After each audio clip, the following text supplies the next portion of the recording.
बहू के हाथ। घर की बहू शीना को इस बात का बड़ा घमंड था कि जिस काम में वो हाथ डालती थी वो काम अच्छा हो ही जाता है।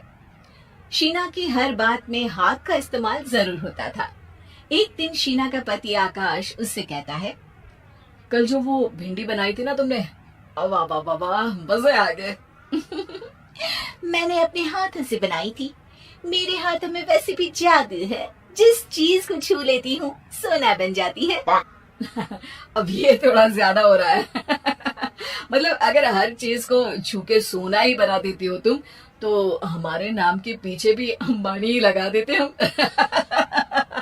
चुप रहो, मुंह पे हाथ रख लो, कुछ भी बोलते रहते हो। शीना की सास बगिया से पूजा के लिए फूल चुन रही थी। सुंदर, अति सुंदर, कितने प्यारे गुलाब के फूल हैं। भगवान जी खुश हो जाएंगे।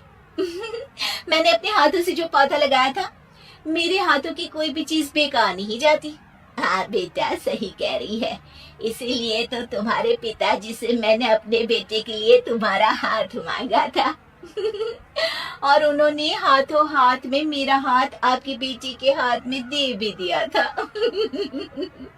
हाँ बेटा, वो तो है, पर मुझे ये बता, तो ये हर बात में हाथ क्यों बीच में लेकर आती है? माँ जी, पंडित जी ने हाथ मेरा देखकर नैनीताल में कहा था कि मेरे हाथ जगन्नाथ हैं। मेरे हाथों से कभी कोई काम नहीं बिगड़ेगा, तो मेरे हाथों की तारीफ तो मुझे करनी पड़ेगी ना। हाँ हाँ, ठीक ही कह रही हो वैसे। तो मिलाओ हाथ इसी बात पर। शीना को न सिर्फ इस बात पे गर्व था कि उसके हाथ से सब अच्छा होता है, बल्कि घर के सारे काम भी वो पहले अपने हाथ से करती, फिर कोई दूसरा उन कामों को कर पाता। एक दिन शीना कपड़े धो रही थी। अरे घर में वॉशिंग मशीन है तो सही, खुद क्यों थक रही हो? कपड़े पहले मेरे हाथ से धुलेंगे, फिर वॉशिंग मशीन से। पहले हाथ की सफाई, फिर मशीन की धुलाई। अगर आज डाकू गब्बर सिंह होता ना, तो वो ये हाथ मुझे दे दे ठाकुर, तुमसे जरूर कहता, और मैं तो दिलवा भी देता तुम्हारे हाथ। हर एक काम में हाथ बटाओ, ज्यादा जुबान न चलाओ, वरना दूंगी एक उल्टे हाथ से। क्या दोगी? कपड़े दूंगी, लो निचोड़ो। ऐसे ही एक दिन, अरे बहू, ये सोफे पर चढ़कर हाथ से पंखा क्यों घुमा रही हो? माँ जी, क्योंकि मेरे हाथ से घूमेगा तो ज्यादा अच्छे से हवा देगा।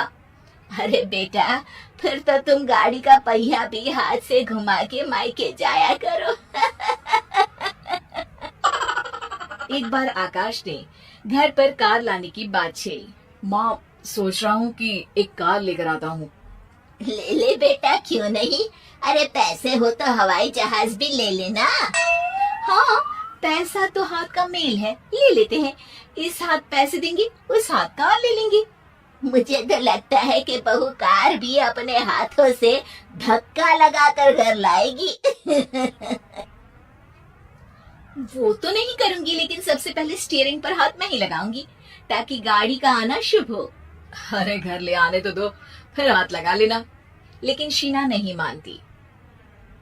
अगले दिन ही सब कार लेने जाते हैं। शीना सेल्समैन से कहती है, भैया ये कार बहुत पसंद है, पैक कर दो। अरे वो भाग्यवान, 2 मीटर कपड़ा नहीं है जो पैक करवा ले, जरा चला कर तो देखने दो। यस सर, बिल्कुल, टेस्ट ड्राइव कीजिए ना। अरे नहीं नहीं, सबसे पहले मैं हाथ लगाऊंगी गाड़ी को, मेरे हाथ अच्छे हैं। अरे यार, हाथ तो मैं भी धोता ही हूँ, और आजकल तो सैनिटाइजर से भी धोता हूँ। मेरे काम में हाथ ना अड़ाओ। अरे टांग ना अड़ा होता है भाग्यवान, हाथ नहीं। शीना ड्राइविंग सीट पर बैठ जाती है और आकाश उसे गाड़ी के फंक्शन समझाता है। देखो शीना, ध्यान रखना, ये है स्टीयरिंग, इससे राइट लेफ्ट जाएंगे। ये है एक्सेलरेटर, इससे स्पीड कंट्रोल कर सकते हैं, और उसी के पास में है ब्रेक, जो तुम्हारी जुबान में शायद मिसिंग है।